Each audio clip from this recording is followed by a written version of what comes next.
Welcome to the NFL Player Second Acts podcast. I'm Peanut Tillman, Gandalf the Gray. What's up, baby? This is my guy Roman Harper here. What's up, man? This is the name of the week, I guess, and I appreciate it. So let's just get right into this thing. First and foremost, let's thank all of our listeners and all of our viewers out there, wherever you pick us up on your podcast, whether it's Apple Podcasts, iHeartRadio app. Make sure you always give us a review, 5 stars. Thank you. Review, comment. Also hit that follow button. Leave a couple likes in there too, man. Appreciate it, man. And Peanut, man, I'm really excited about this one. I think it's all DBs, but clearly it's only one DB on the show today, and then we got 2 corners. So we're going to separate this thing, and we're going to get down to it. And let's tell you exactly why. Because I didn't know up until this point that corners are born, and DBs, I guess we just are made in later on in life. So here we go. He was once known as, and probably still is, as the ageless wonder. He's one of the greatest cornerbacks to ever play the game. He played 20 years in the NFL, all with the team that is currently known as the Washinton Commanders. He was inducted into the Pro Football Hall of Fame in 2008. He's the Associate Athletic Director at George Mason University, and he has impacted thousands upon thousands of youth and young people through his Darrell Green Youth Life Foundation. Everybody, let's give a warm welcome to Mr. Darrell Green. That's why I wanted him to do the intro, because I wouldn't have did it no justice. He did it. Hey, you did that. That was so Appreciate good. it, dog. That was so good. That's what DBs do. That's what DBs do. That's what DBs do. They compliment corners very well. They do, but now I know. Corners. Yeah. I didn't know what DBs do, but now I know. See, there it is. Now I'm glad I was able to get you guys to understand. Thank you. I appreciate what we do. I would like to know this before we go to the real questions. All right, Darrell, you got to explain to me. All right, so how are corners born and DBs are not? Because I like this. I like this conversation. There's certain things that just are uniquely God-given in their expression, and you can't just go and make that. Mm-hmm. You just can't go, let me make one. No, the real cornerbacks with the footwork and the different, actually, I'll give you one that people could probably identify with. You're in New York, Oakland, the old Oakland, Philadelphia. They are not the city of brotherly love in that stadium. No, they're not. They are the city of, you better put your hat on as you go to the locker room. You better stay away from these people. Okay, so when you're dealing with that, and the guy caught the touchdown in the end zone and spent the ball, everybody's screaming, they saying stuff to you, not nice stuff, and you walking out of that, and you have to come back out on that field. And then guess what? They might do it again. You have to be born. There's something on the inside of you that just it only lasts till I got to the sideline. Yeah. I don't remember that. I can't train you for that. It's true. I can't train you for that. There's something about, they're gonna kick your behind. Yeah. And you come back and you kick theirs 9 more times. But and then the footwork and the mentality, the real cornerbacks, in my humble opinion. I'm 5'8"3/4, thank you very much. And I do want my 3/4. And I was drafted first round, 28 pick. It was 28 teams back then. Mm-hmm. And so they probably wouldn't pick me today. You're too little, you can't play. I don't know what they would say, but they said a lot of that before when I was a kid. But at the end of the day, when I came out there and played, I didn't play according to their thinking. I didn't play according to what the coach had in mind. I played what you call result-nique, because I couldn't play the technique. What's the technique, coach? Man, I tell you what, let's do this. Let's go with what's the end result. The Bible says run the race to win, run it according to the rules. I'm not going to hold his jersey, not going to pull his face mask, but I probably won't be doing it in the technique that you say, but I'll do it in the result-nique that you want. And so that's why I think that, for me, I knew that I wasn't made by somebody. I wasn't a prototypical size or whatever. And so I think I was born in a way that even if you do get me, I'm still good. I'll see you the next play. Yeah. I feel like I can get it done. I'll get it done. If you beat me 1,000 times, I'm still going to come back, and I'm not embarrassed, and I'm not scared. So that's a little bit of, and I think that's for some other people and places and different skills, but that's how I've always kind of played. I think that's like the David and Goliath mentality, though. And what I mean by that is if David fought Goliath like straight on, head up, David probably would have lost. It's fair to say, right? But what David did, he did something completely outside the box. He was thinking outside the box. It's like, I got this little sling thing. I'm going to sling this thing really, really hard. In today's world, that's like he shot him and he brought a knife to a gunfight and he won because he had this gun, right? So kind of like what you call it? Resultnik. That's kind of, in my opinion, the 5 8 3/4, like that's how you think.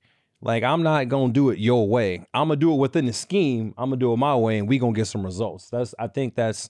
I like that attitude. And it's not in a negative connotation when no, say not it. at all. I'm not going to do it your way. It's just, this is how I do it. Yeah. This is how we do it. Yeah. Nah. Shout out to Montel. Love that guy. I want to know about this, though, because, and I don't want you to stay humble, Darrell, okay? This ain't the time to be humble. I don't want you to be humble, okay? Corners ain't humble. Yeah. Hold on. I don't want you to be humble. Let's go. Is it really true you ran a 4.43 at 50? Because you 100%. And it's true that when I was in my 18th season at 40, I ran 4.42. I ran 4.24. Yeah, at 18 season. Yeah, I did all that at my 18th of 20. But you got to keep in mind, I had to show up with something. I couldn't show up at 4'5", 5 8 3/4, 173 He was pounds. like Willie Mays Hayes from Major League. He just woke up and he woke up outside. They was finna cut him and his bed was on the line. And then he woke up and he saw people running. That's who you remind me of, Willie Mays Hayes, just running all the time, just straight speed. Well, that's also, I think, one of the more interesting facts, and I don't know if you would know this because it's not going to show up on Google or anything, but this is what you knew if you knew Darrell Green's career, was that you always played kickoff because you were the real safety. You were like the first real safety on the kickoff team. Yeah. And you were out there just because you were as fast as you were. That's all I was out there for, yeah. So if anybody breaks, Darrell, go get them. You know what? Then I have to credit Richie Pettibone, my defense coordinator, and Joe Gibbs, of course, our head coach. They had the mindset like me. I don't know if I've helped them with it, but they had the mindset like me. We would go and create stuff, in the dirt. Like, I'll let you play what you can play, and we can build that defense around that. So in other words, if I can actually truthfully shut this receiver down, who caught 8 last week for 212 and 2 touchdowns or 3 touchdowns, if I can actually hold him to 3 for 70, no touchdowns, and I do it the way I want to do it, yet in the context of our scheme, we're going to win this game. Yeah. They wasn't stupid. We're going to win this game. And so, okay, let him do that's not how, left foot up, right foot up, coach, whatever foot up, and then when I bumped and run, I wasn't trying to grab nobody. Yeah. I was trying to move. And so I worked my feet. Yeah. And the other thing too, going back to your speed thing, I don't hate this, but it took me many years to overcome my own appreciation for being fast, because my first game, I chased down my good friend today, Tony Dorsett, and it made me famous. I was riding on Tony Dorsett's fame that I chased him down. Yeah, he went 99, first one. And he and I are great friends, and we travel, speak to youth all over the country, and we talk about that, how y'all saying you're trying to belittle him. Well, I'm riding on his shoulders. Right. If I caught you, it wouldn't mean nothing. So we're good friends, but for me, being recognized as this fast guy, I despised it in the early years. Really? I was like, man, I'm shutting receivers down. Y'all talk about how fast I am. Yeah. My speed is a part of it, and I'm grateful for that. But dude, I'm moving my feet. I'm playing the ball. The guys are not catching balls on me. I'm not just a fast dude. Yeah. I'm not going to Pro Bowl to run the 100 meters. I'm going to Pro Bowl to go and cover these wide receivers. So, but it took me a long time to mature and realize, man, I thank God for that. I mean, I'm grateful for my speed. But in reality, my speed and my technique and my mind and all the scheme, everything was a part of my success. Yes. How long do you think it took for the league or for everyone else or fans to realize that, like, damn, They never did. He can shut this guy down. They still haven't. Yeah. I don't think people really have. I don't think they really get it. I agree with you. Because being fat, I mean, dude, I chased down some guys. I wasn't the fastest man. I probably have most of the majority of the iconic rundowns. Yeah. In the NFL's fastest man, the old NFL's fastest man in Palm Springs, California, where it was 8 guys, and they broke off 2 go, 2, 2, 2. Then now it's 4, now it's 2. I'm undefeated, and 3 Olympians was in that, and some legitimate guys that were in those races, and I never lost. And these are 1-on-1. These are These are backyard. Yeah. You went up, y'all up. This wasn't no 8 guys. This is me and you. Then I beat you. Then I raced Johnny. Then Johnny beat So that's old school. I'm undefeated. Yeah. Do y'all know that I'm undefeated? And what was the distance? 60. 60 yards. 60 I yards. like that. That means you open 60 up. yards. Oh yeah. Then you got to hold it. It was good distance. Yeah, you got to hold it. But you had to. Sometime I got out late. Yeah. 60 yards, you got to do something pretty Yeah. I quick. saw the one with you on Herschel. And that's I saw that also the 40. Sometimes guys get a not as good of a start. The 40 you don't get out, trust but me. 60 you got to hold it through the 40, correct. all the way through. So I love that part. I'm the reigning undefeated in the real NFL's fastest man. I won them all. Yeah. Every one that I went to, I won, and I chased down the iconic, incredible athletes that I have great respect for. The guys out. Eric Dixon, who's a great friend of mine. I don't belittle him that I caught him. He enhances me because he was great. Yep. Yeah. And so I ran down a lot of guys and played a long time. Ran 4.2 at 18 at my 18th season, 40 years old, and ran 4.3 at 50. That's a big deal. That's something to be proud of. And a lot of work. What you and think? a lot of work. We went outside right now. What you running? Me and you was racing. What you think you do? In Detroit, If we was a race, yeah. What In you this think you weather? do? Yeah. cold as it is, Yeah. bro, I'm probably like 4, 6, 8. Because I refuse to go to 4.7. Refuse. I'll never run a 4.7. Never? All right. Well, I even with a help suit you. on. I even lift you up more and say y'all have to catch me in July. That's it. There we go. So you win today. I'll see you in July. I like that. I'm with you. I want to know this though, Darrell, and this is because I truly don't know, but I watched you a lot of times in your career, and that is because all I remember them always talking about was how fast you were. Yeah. But what do you say technique-wise is what made you better? Was it more of a press-to-man guy? I know you love shadowing guys because you whoop them with your feet, catch them with your hands. That's what I was taught, especially press man-to-man coverage. If I whoop you with your feet and I'm standing in front, dude, I can catch them with the hands. That's easy. Yeah. Where a lot of people trying to be so quick handsy. Yeah. No, it's feet work first early. Or footwork. Footwork early. I got 2 feet though. Or were you more of an off-man guy?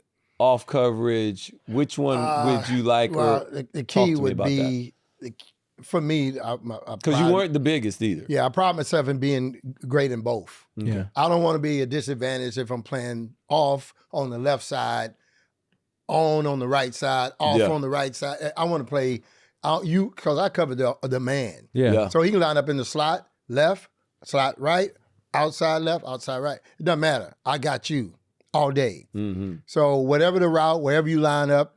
So I'm prepared for that from a footwork standpoint, from a mental standpoint, speed, quickness, mental toughness, and conditioning. Speed, quickness, mental toughness, and conditioning is a very important thing that I worked on. But my footwork, I work my feet every day. I had a concept about my arm. My arms, you say, well, what about your arm? My arms had three jobs. Help me run. If he get really up on me too close, hey, push him off me. Help me get away from him because I don't want that much space.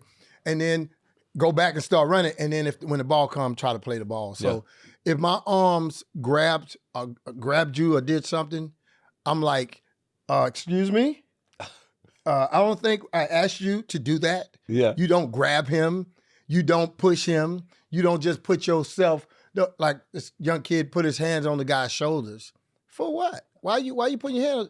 You should be helping me run and move my feet. Yeah. Because really, at the end of the day, you have to be where you are in position to play the ball. Right. Yeah. You're not just you're out here just running and jacking around. Yeah. For example, if you line up in the press and they throw the ball, you should make the play. Right. I mean, if you right there so I want to really be right there 30 yards down the field. Mm-hmm. So I'm start off in position, I might get out. How do I get back? My feet get me back. Yeah. I might get out again, my feet get me back.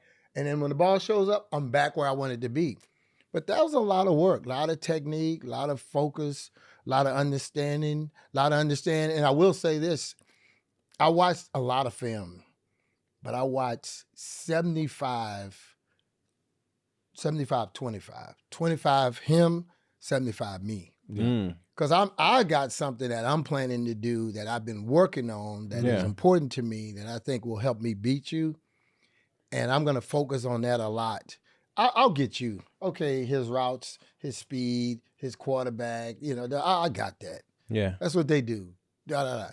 Now, let's focus on what I do. Yeah. All right, dude, you're faster, you're quicker, you're mentally tougher. Arms, y'all know what y'all got to do. Now, don't do that. Now, if hey, get him off me. Okay, good, got you. Come on, let's go back. Mm-hmm. So everything is real technical. I never really talked about that, but I wasn't just some goofy, fast guy running out there. You can't do that, play 20 years against these big old guys, quarterbacks throwing BBs. So no, people don't realize what it really was. Yeah, that's why I wanted to know that. That's why I wanted to know that. Yeah, it was definitely, for me, I'm not speaking for anybody else. Mm-hmm. Yeah. And I'm not knocking it. I wasn't a cover 2 corner. Yeah. I could play cover 3, I could play cover 4, I could play cover 1, cover 0. I like 0 and 1, and that's kind of what I did. And I played some guys. I did this jokingly at the Hall of Fame last year, like to some of the wide receivers. I said, y'all know why I'm here? Because I covered all of y'all. I like that. They can cover the second and third, get covered by the second, third, and first, second, and third guy. I was only dealing with the one guy. Yeah. So, and I was making a joke, but it was kind of true. Like, I'm actually in the Hall of Fame because I played Hall of Fame against all y'all. Yeah, appreciate y'all. Thank you. Yeah. So, 2012, my number got retired when I went to Louisiana Lafayette. They retired my number, and I remember my family being there, and it was this great ceremony, awesome deal. The Washinton Commanders announced that they're going to retire your jersey. So first off, congratulations, right? No doubt. That's a huge honor. Good job, crowd in the background. Good job, Romy Rome. Yeah. That's what I'm talking about. Because I feel like they don't do that a lot, and that's rare. How are you feeling that they're retiring your number? How's that make you feel? Oh man, I've cried a lot. 1,000 people that have texted me have cried. It's a real honor, and I think that people appreciate. I was in one team for 20 seasons. Yeah. And I was on the strike. And now God told me not to go to another team. I don't know if a lot of people even know that. But if you think about it. I didn't know. I mean, people say, well, man, why didn't you go? Reggie White, the guys who were free agent, free agency. They started it. Plan B. You're like, why didn't Darrell Green ever go? Well, I didn't go and tell the world. God told me not to go, Like, yeah, right. Yeah, but he did. And so he protected me. I didn't get hurt. I didn't break my neck, and the people didn't get rid of me. But I was really impacting that city, trying to impact the city, part of my church, part of my learning centers, faithful marriage, 39 years. My kids raised up there. All my kids are married now. You saw my grandkids and stuff. So I tried to live a right life. Yeah. The way I position myself is, and by the way, I play football. The primary is, man, I'm a great dad, a great husband, a great man, brother, friend, love God. And by the way, I'm an NFL player. Yeah. So I think the people that know me, reason why we cry, because we appreciate that the people appreciated it. And I think it's more than football, and maybe I'm wrong, but I'm humbled by that.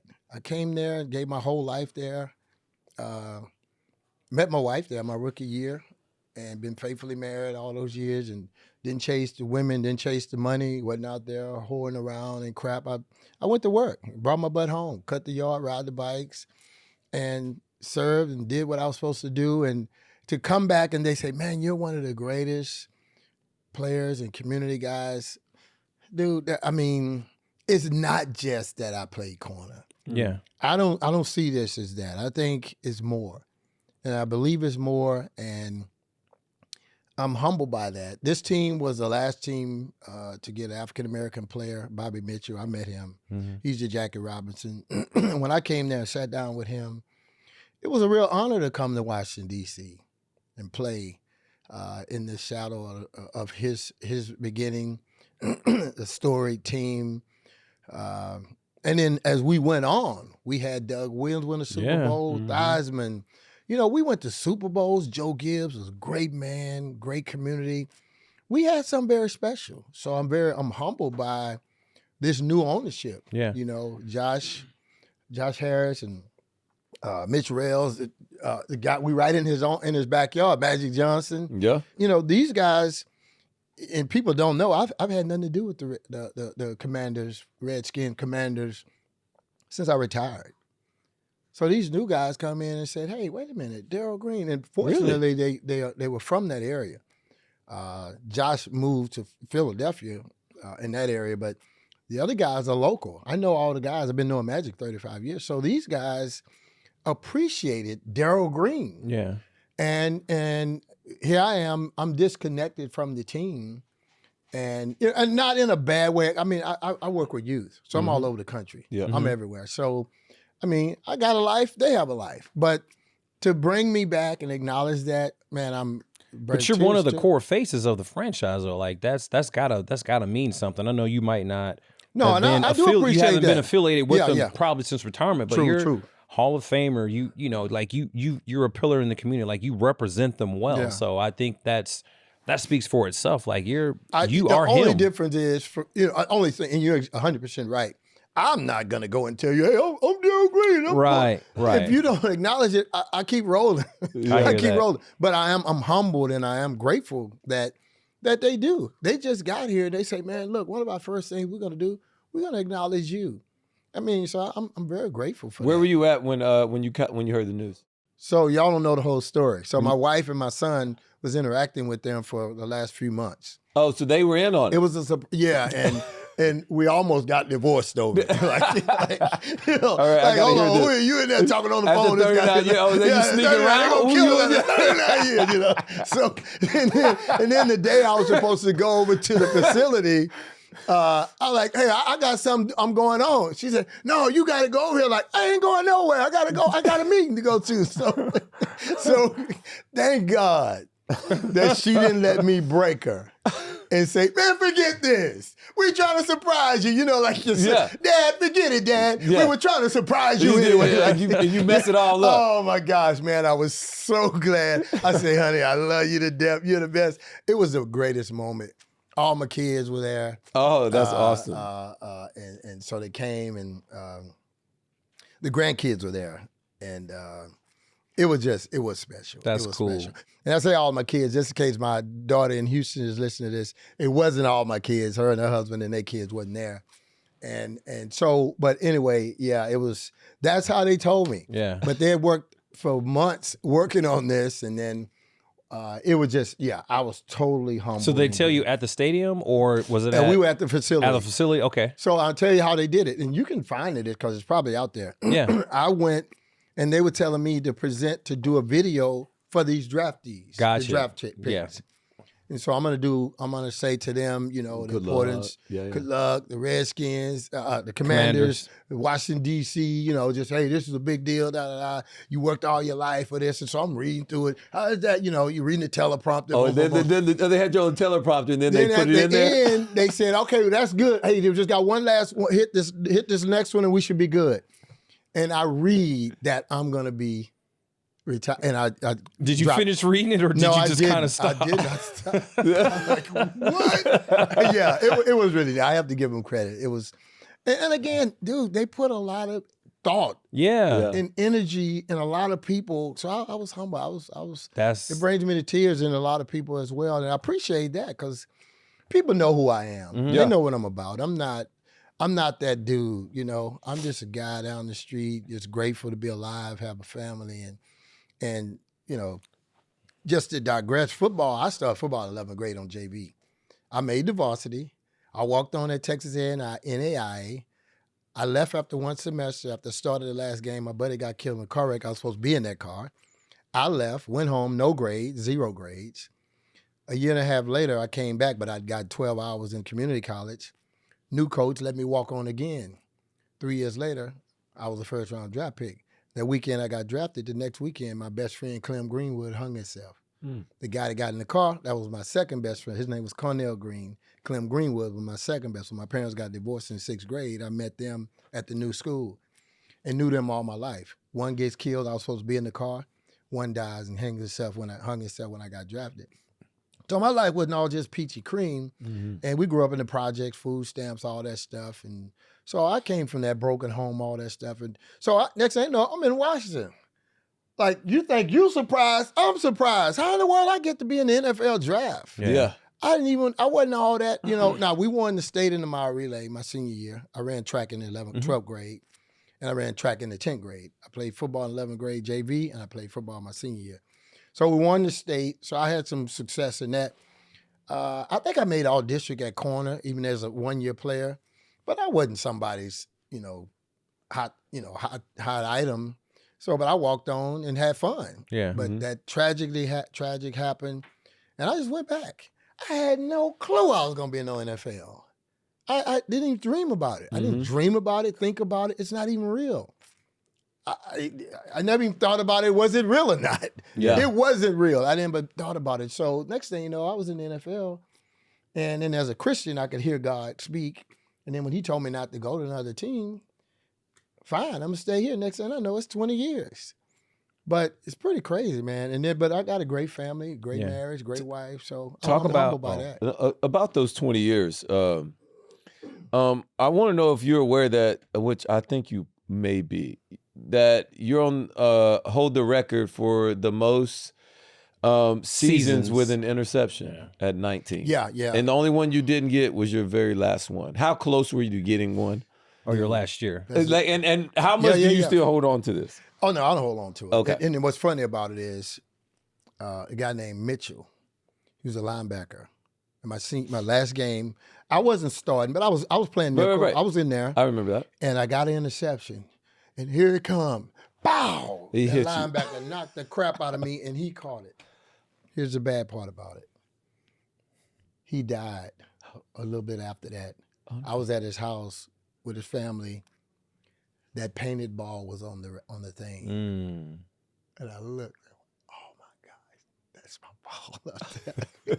Yeah. That's crazy. That's a crazy story, man. That's a crazy story. But yeah, I would have got it.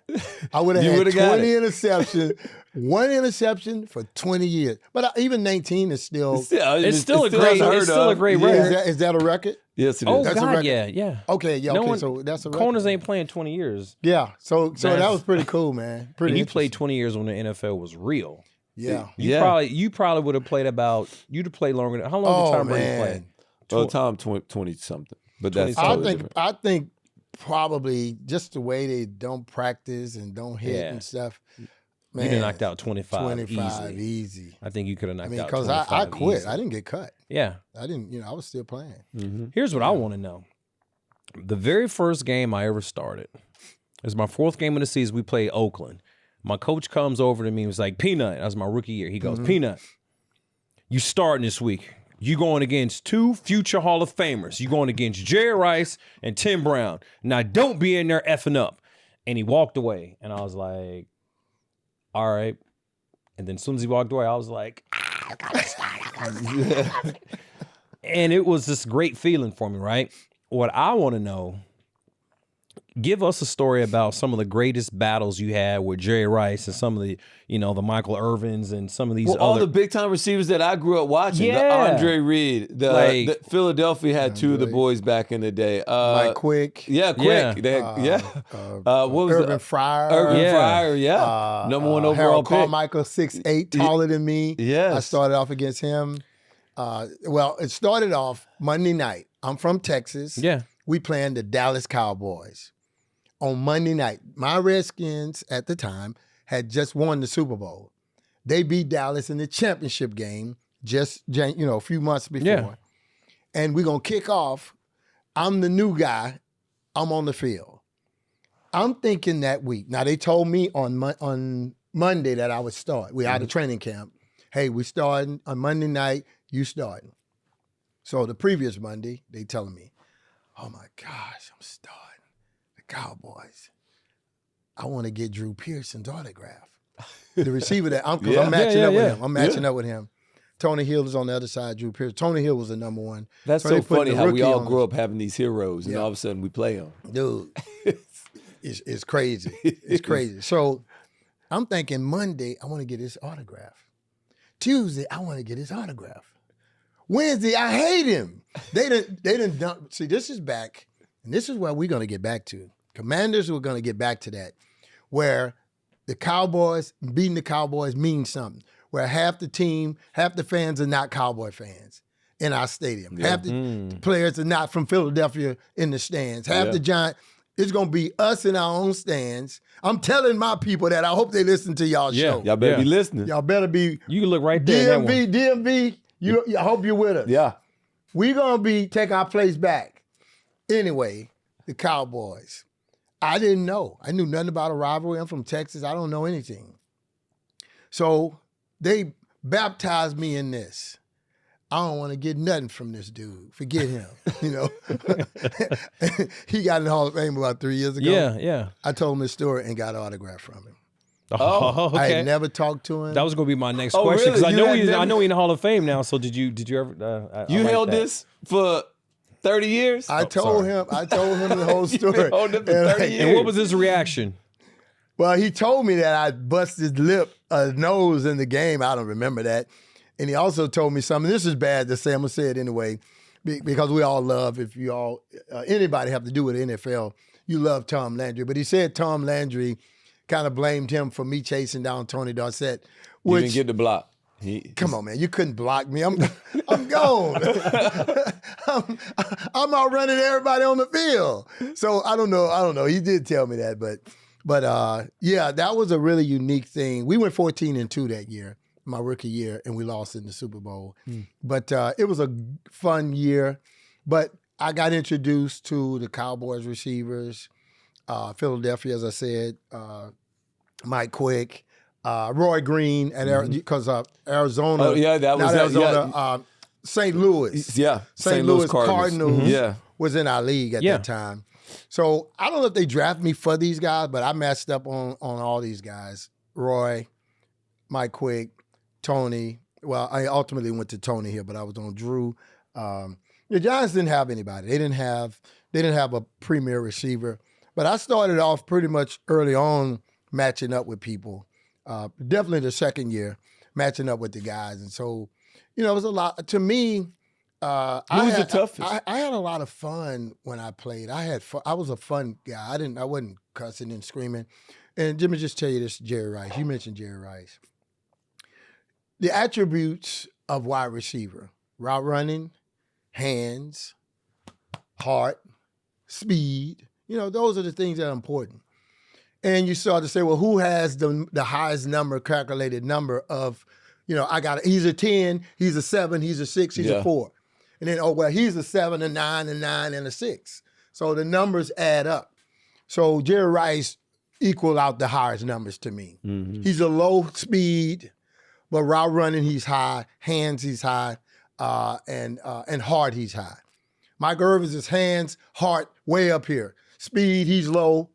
And then you got to add the quarterbacks too. Yeah. So that's how I looked at him, and I say, so I would give him the nod for that. But just the privilege of being able to say that I played against these guys. And maybe, have you ever had Jerry Rice on the show? No, we have not. Okay, so I'm going to get him to come on the show to rebuttal this. So Jerry Rice. I may freak out. So I'm just a dude. If I'm playing against you, hey man, what's up? Well, how you doing, man? Your mom and them, everybody good? When we get in the game, trust me, we're gonna be competing. We ain't competing right now, and I know how to go into competition and separate that from, hey, what's up, bro? I ain't mad at nobody. Yeah, I don't hate nobody. I ain't screaming at nobody. When we competing, it's competition and skill against skill. And if you did a good, hey, dude, good route, man, dude, that was a route. That's how I played the game. Like, if you did it, you did it. If you did it and got me, you really did something. I ain't mad. I'm really like, man, dude, I got to give it to you. Jerry Rice, Wouldn't speak to me before the game. Wouldn't speak to me during the game. Wouldn't speak to me after the game. So one day, I did something that was out of my character. I said to the media, I said, you know what burns me up? I've been, it's green on rice, all these years. And y'all want to shake my hand, say what's up, boom, boom, boom. So I said that to them. Jerry, I said that to them. And he remembered this story. So we get to the Pro Bowl in Hawaii. I'm coming off United, he coming off American. We meet. Hey, Darrell. I knew what he was talking about. Yeah, man, what up? Man, I said, man, huh? I act like I didn't know what he was talking about. And then I said, man, you know what? Yeah, you're right. I said, man, but one day we're not going to be in the NFL. And you can't shake my hand. You don't say hi. You don't. Dude, we're going to compete either way. I'm going to compete hard against you, whether I like you or not like you. You say nice things. But we should be able to be, hey, man, what's up? How you doing? How your mama doing? Whatever. And he said he was superstitious and he gave some answers for it. And I never liked that. I want to be friends with Mike Quick when the game is over. Right. That ain't going to take nothing off. It ain't going to take nothing off of me. I'm going to hit you hard and try to, Mike or whoever it is. That's just the way I am. I don't hate my team, my opponent. I don't, I'm not going to try to kill. Dude, this is a skill. You got a quarterback throwing these balls, you running precise routes, and I'm trying to stop you. That's a competition. For sure. That's not something for us to be mad and fighting about. It's like either you can or you can't. When you play me, you can either beat me or you can't. Yeah. I think it's interesting because you probably played in the wrong era because nowadays everybody knows each other because of social media. Most of these players are friends with other. And they trying to get the jerseys. And they're trying to get the jerseys, and they're doing all this other Darrell thing. Green was when you were playing, nobody talked to nobody. You didn't know nobody else on the other team. You usually hated that person. I didn't. But you're different. I probably have a couple more dollars in my pocket if I played in this era, huh? You would. Well, we all would. That's interesting you saying that because truthfully, I don't know if I'm agree with you with everybody after the game with the jerseys on the ground. Yeah, they do all I saw that. I don't know if I go that far every week. I look up, we doing that. Yeah. But there's a level of causal respect. Yes. And hey, what up, dude? How you doing, man? Good to see you, man. Dude, we've been around. We played 8 years together, 9 years, but you're in the NFC East. I'm playing you every year. You don't have to invite me to your house and be my best friend, but you got to be causal. Yeah. And I'm not cussing and fighting and stuff because at the end of the day, like I said, you're awesome if you can beat me. Because I put in a lot of work, and I want to see my skills against your skills. Yeah.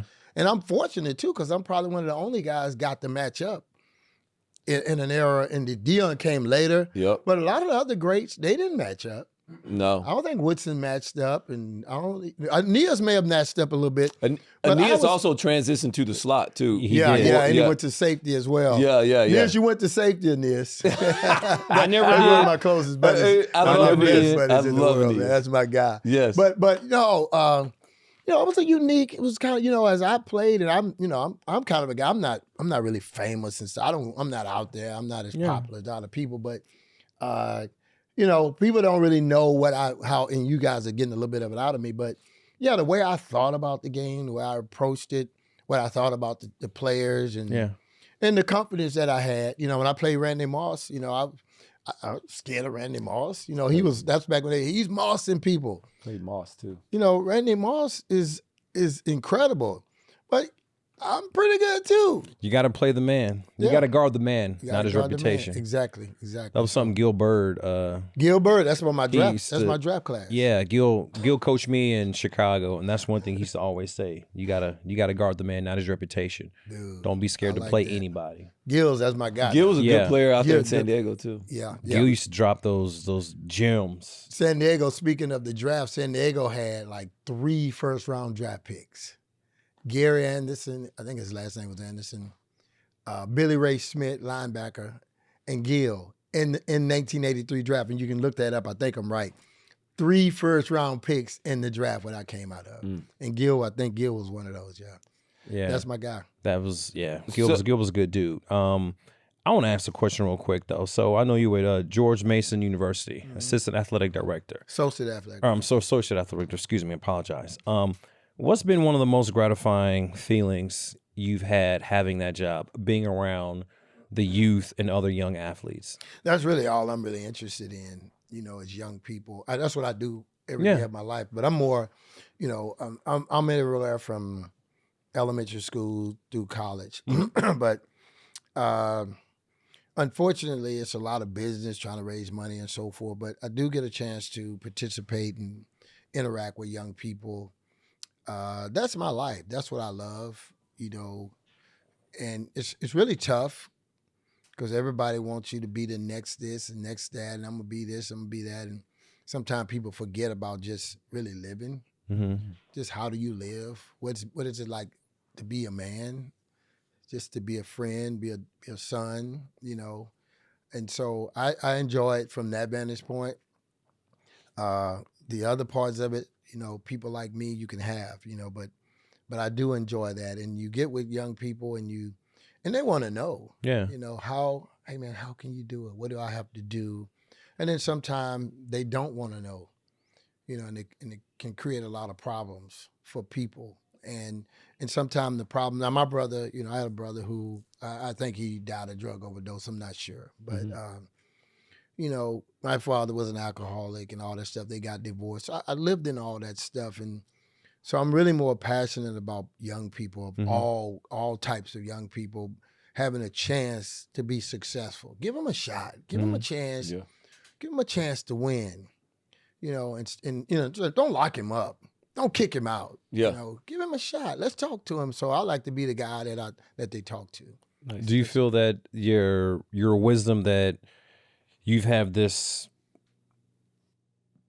got life experience? Do you feel that the youth and what you give them, they're receptive to receiving?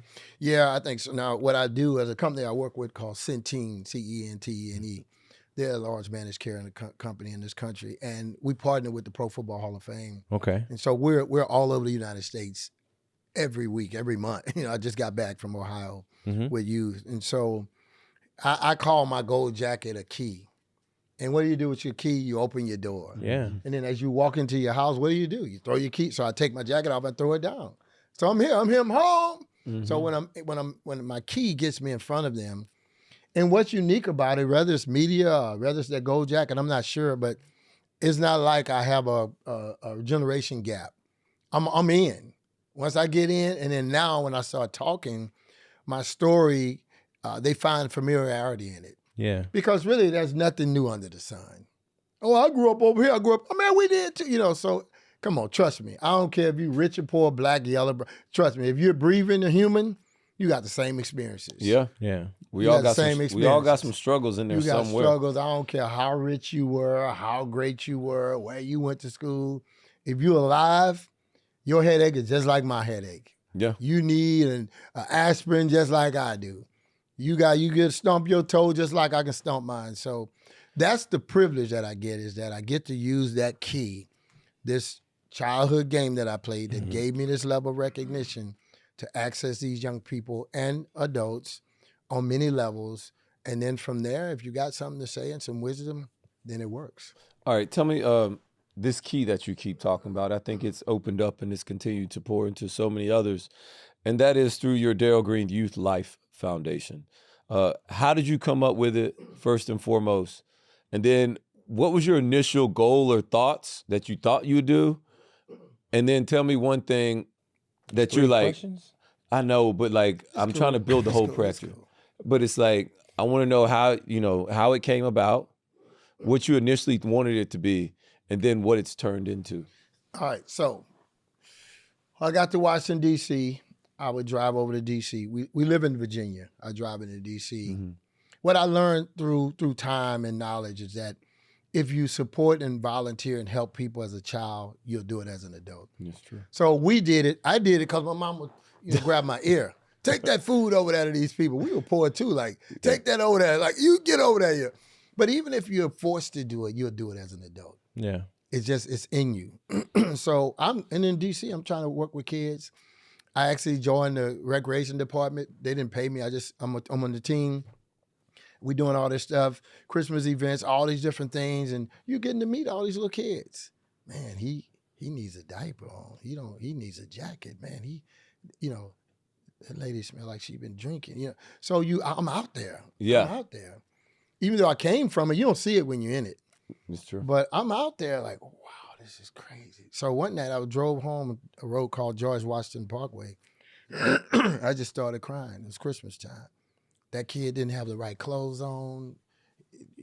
He needed a diaper. All these, and we got little, hey, did you get a piece of cake? Did you get a little toy? And so God said to me, he said, Darrell, what are you doing?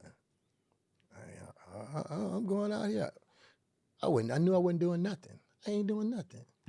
Ain't no real impact. I'm going back to the suburbs. That kid he met Darrell Green. That has not changed his life, not one bit in reality. I called an attorney and said, man, I want to start a foundation. I can't spell foundation. I'm going to do something. Yeah. I don't know what. But I started a foundation and I started doing food, clothes, and paying light bills. I had an office and I had the cassette tape, beep, Mr. Green, this Miss Johnson, and then I would try to fix it if I could. Can I pay her bill? Can I help her son get out of prison? Can I, buy this food? And we just did that over and over. Then I bought a van. We delivered food. Yep. Edinburgh bread. I remember it now. We would get bread from them. And then ultimately, I had a teammate named Dexter Manley. And Dexter was reported, and this is public, that he couldn't read. It's my teammate. Like, man.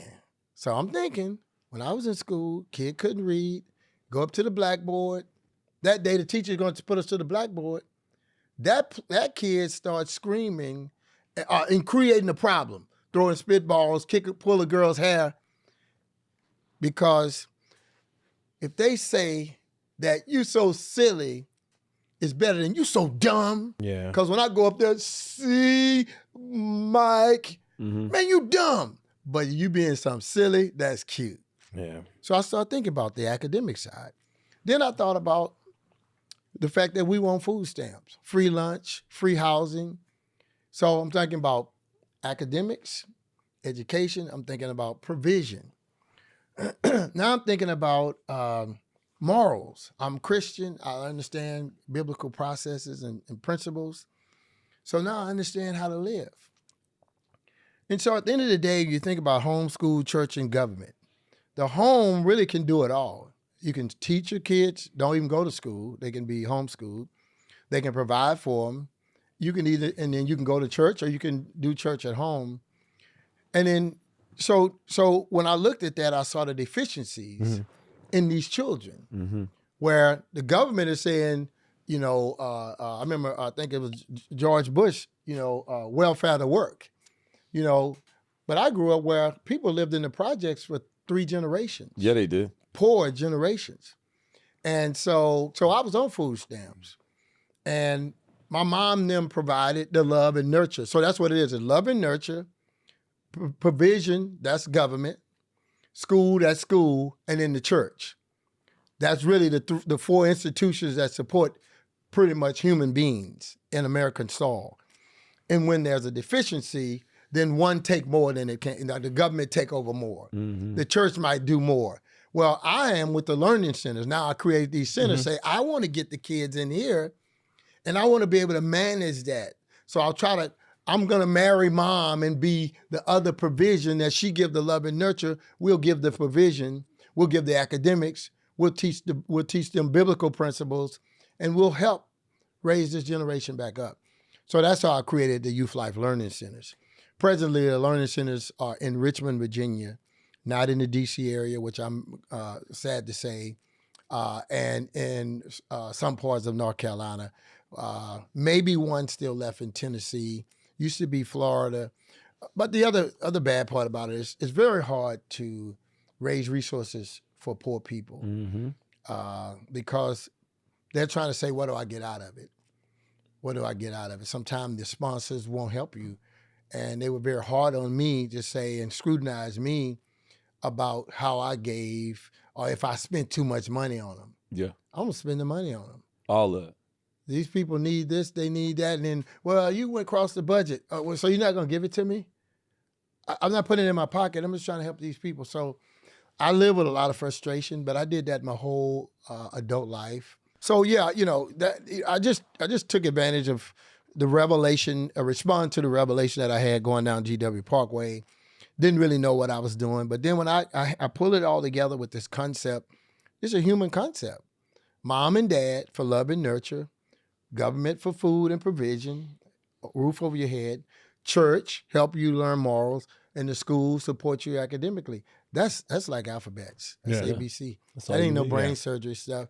That was a revelation that I had. That's how I created the learning centers. Who would you say would be on your personal Mount Rushmore of success? So you've had this amazing life, marriage, kids, grandkids, amazing football career, Hall of Fame, seen some stuff, I don't want to say a rough childhood, but you saw some things. Yeah. You've had some friends, things like that. You've had a very blessed life. Yeah. Who would be the 4 people that would be on your personal Mount Rushmore of helping you become the person you are today? And not saying, of course, obviously the Lord has done it all, God, but I'd say my dad. My dad didn't know his dad. Mm-hmm. He became an alcoholic through his childhood trauma. Yeah. Married my mama, had 7 kids, and just, in the era born in 1933 in America and all the stuff he faced. So that was, but I always loved him and I always appreciated him. I've been pretty good at this my whole adult life. I can stand in your shoes. You come in a restaurant and you want to get an autograph or whatever. I can stand in your shoes. I don't feel like it, but as a professional athlete, you should be able to be really good at standing in another person's shoes. Not because you always can say from your van, man, I can't believe him. Well, why don't you stand in his shoes and see it from his vantage point? So I've been good at that. So my dad, I loved him. He was the best. Really sharp dude. Really highly intelligent, highly intelligent. So he'd be first. And then any people who have really helped me for what we call in Christendom, discipled me, helped me become more like God. Helped me learn to follow Jesus. Colonel Melendez and his wife Jeannie invited me to their home in college. Doug Taft was the one that introduced me to them. I got to Washington, D.C. I met Brett Fuller, who's a pastor and a bishop in the Every Nation church world. And then even I go beyond that and say that my son and my wife and my girls have helped me really really kind of realize my life. In other words, I'm out here working. And all that, I appreciate all the fans. Fans love me. I've been respected, and they have a role. But my thing with them is I'm more trying to serve them in terms of a model of goodness. And I didn't know, man. Come on, you think I knew I was going to play 20 years? Well, no, you didn't even know you were going to go in the NFL. Never go to the NFL. So I think that for me, I never really kind of weirded out on that. I just felt like, okay, man, this is a great opportunity. It's not only an opportunity, but it's a responsibility. So I've had a good sober mindset about stuff. But primarily my dad and the people who have helped me. Because at the end of the day, what has really made me great is God and the revelation of who he is. Right. I would never been faithfully married. I mean, I'm not from that world. Yeah. I had all of the 8 kids my dad had. We all had kids out of wedlock. We're from the projects. We don't do good. That's not my history. And so I've really been changed, not by football or money or people screaming my name. I've been changed by God. Yep. So I'm faithfully married to one woman, 39 years. And that ain't my history. My dad don't even know his dad. Yeah. And they were divorced. So I'm more grateful for that. I'm more humbled by that. And that's what affected me. That's what molded me, should I say, and mold my decision making to marry her. I only knew her I met her on Christmas Eve. We got engaged in June. So for me to have the faith in God, the confidence, and and people said, "Hey, you gonna get a prenup?" Prenup? I can't even spell that. So I'm trying. I'm grateful because my real whole me is my faith in God, and He leads me, not so much some other hero that did something. Because when I was 10, I knew what I wanted to be. Yeah. I still don't know what I want to do, and that's where we get it mixed up at. Yeah. We think that I do is I will be. For example, if I'm covering this guy, I'm doing this move. That move is not my B. That's what I did. But we get celebrated for what we did. And everybody just looks right over the B. Mm-hmm. Well, who is he, though? You ain't see that move he made? No, I said, who is he? Is he somebody you want to go to dinner with? Or somebody you want to just get an autograph from and go to dinner with? I'm more interested in that guy. And I appreciate that move he did. Who is he? Who is he being? What does he do? And we get really clouded with that. Yeah. Yeah. That's dope. I got one question that's completely off topic because I don't know how many times I'm going to have Darrell Green here to actually hear his opinion. And this is almost like being in the barbershop and the GOAT conversation comes up. So I got to know, who are your top 3 to 4 corners in the NFL history? Top 3 or 4 corners in history? Just say 4, not just top 3 to 4, just top 4. Well, you can say 3. Make it even harder. Okay. It is 3. It's 3. Okay, I like it. I like it. This is a conversation that could go all type of way. I thought about this the other day because I was like, if I had to have a defensive back situation, who would I be? Like, who would I get? I think I got one corner. I think I know. Then I think I know this corner. But then I was like, man, I might need a nickel. So who would be that third? And so this is why I appreciate you putting me in your top 3, bro. So listen, I want to hear this. Keep in mind, it's dated. It is. It's Darrell. It's not you, him, or him. So this is Darrell, and this is what I saw. Okay. When I came into the league, I saw Mike Haynes. So he was one of my guys. Actually, I had him. When I moved into my position, I saw me. Okay. And then the guy that take the handoff was Deion Sanders. He was in there for me too. I'm not telling you 1, 2, or 3. I'm just telling you this is how I saw it when I came in. Mm-hmm. It's a good list. Mike Haynes, then me. As I grew into it, then Deion came in behind us. And then, now, you may know this or may not know this, but I trained because I was just with him. I don't take credit for his career. But I was with Champ Bailey for 4 years. I do remember. I watched film with him in the mornings, twice a week. Mm-hmm. And on run keys days, when they went to run keys, coach said, take him. We went down the other end of the field. We can talk about airplanes, birds, or chickens, whatever we want to talk about, but he was mine. Yeah. I don't take credit for his career. That's beautiful. I don't smart by the coach to understand, like, hey, I got the super vet here. Take him. Learn from him. Take him. Well, the great thing is that his humility and ability, he accepted it. And he was a top 5 received pick. it, yeah. So. First ballot Hall of Famer. Yeah, he was that too. I ain't taking credit for him. But I'm saying, and this is not, it happened for a reason, this is not though. knocking my boys, Aeneas and Rod and Darrell and all that.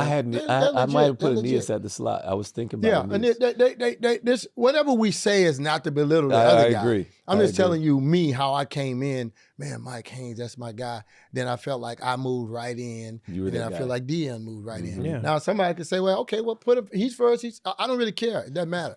But that's me. But are there a lot of great corners? Well, I take that back. There's not a lot of great corners in the history. There's not a lot of great corners in the history that really played. Because that position, that's why I said it's a unique position. It's not a defensive back. Yes. It's a cornerback. Yeah. It's a real life job. And they can make it different if they're just going to play cover 2 and 3 and 4. Then, okay, it is a little bit different. It's not the same. I don't feel the same pressure I feel if you call cover 3, if you call cover 0.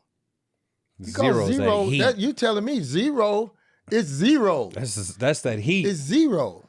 I like cover 1 and cover 0 because that means you're going to go hit the quarterback. It's coming and out I just got my guy. I didn't like cover 1 because sometimes the safety going to knock the crap out of me. I didn't like that. I'm a witness to that. That happened to me twice. I didn't like that. Man, open your eyes, man. God, man, what's this, man? You hit me in the back. And then a lot of them used to steal my interceptions. I'm fighting myself to death, and he come over and get the tip. I've got plays where I tipped it. I'm trying to go, boom, he knocked me out. Just like with my boy Mitch. Yeah. Mitch got that pick. Now, I should have approached the ball better, but I was 30 days from my 43rd birthday when I walked in that last game. In that game, Champ Bailey gave me a reverse on punt. And that's a record of 35 yards for the oldest punt return in the NFL history. That's awesome. Now, that is probably not going to change. Now, that's also why you have the record tied with Jerry Rice, because this is what we do is teach on this show, as the most consecutive years with a touch in the NFL as well, because you got it for 20 years because you had 19 interceptions, but then you got the reverse that counted as a touch. So that's how you have the record for 20 years as well. There we go. So hey, put that on the list, y'all. It's all full circle on this show because this is what we do. Another feather in the cap. Look at that. There it is. See, we're teaching you something here. If y'all can see his face right now, he is like, well, I be dang. I like that. You know what thing that came to my mind, which I appreciate now, like, hey, I can catch my own punt. Why I got to run a reverse? But I will say this is a true story. So after the game, later on when I go in the locker room, it's my last game. Yeah. Everybody, we've been in the stadium for a few hours saying goodbye. It was really neat. Of course. Send off. And I'm watching the footage as I'm doing my interviews, and I see the reverse. I'm like, man, I'm retiring right on time. Because I can still play, but dude, that would have been a touchdown. And as you get older, what is 80%, which is satisfactory to play, but for you, you struggle. Yeah. You struggle. 80 is good. You good, but I can't live with myself. Yeah. That's not, and if I hadn't saw that film, I was like, oh my God, that should have been a touchdown. Dude, I jumped over that guy like I was an old man. But it was good enough. 35 yards. 35 should have been 75. And Darrell, I will be honest with you before we get out here. I mean, you were an old man at the time. You were 42 playing football. It's beautiful. I mean, you're the only cornerback that's done it that long. So hats off to you, man. And thank you for blessing us, man. This was awesome. Hey, man, great conversation. I enjoyed it. I didn't know what to expect. And I was thoroughly blown away with your humility, your stories, your ability to reference God and how He's led you, how He's spoken to you, how He's continued to lead you, your beautiful wife, your kids, your family, the things that really are important to you, the children and the community that you serve. Like, we hear that. Yeah. We felt that, and we appreciate that because so often this is why we talk about this on this podcast. And the NFL players' second acts is that, man, like, we only know you so much through what we've heard through the TV, what we knew outside of that helmet, but really getting to sit down with you and let you be in your own comfort zone. You got your shirt tucked out. You telling us great stories. You jigging, doing your thing, man. I appreciate that, man. I got a brand new light shining down on you. So thank you. I appreciate that. I haven't seen your show, but your show is going to be a part of our life now. Thank you. My wife and I, and our families. So we're going to be Washington, D.C., DMV. What's the name of the show? NFL Players Second Acts Podcast. There we go. NFL Players Second Acts Podcast. NFL Players Second Acts Podcast is my show from now on. So y'all, let's check this out. Hey, that's the promo, baby. That's the promo we needed. Let's go. I like it.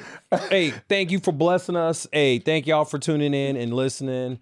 I'm Peanut. That's Rome, the Ageless Wanderer. Like, share, subscribe, follow. Apple Radio, iHeartRadio, Apple Podcast, excuse me, I apologize. Hey, make sure y'all tune in. Hey, this is the NFL Player Second Acts Podcast. I'm Peanut. Hey, that was it. That's a wrap. What he said. Dynamite, Frank, go. That's it. Let's ride. You guys are good, man.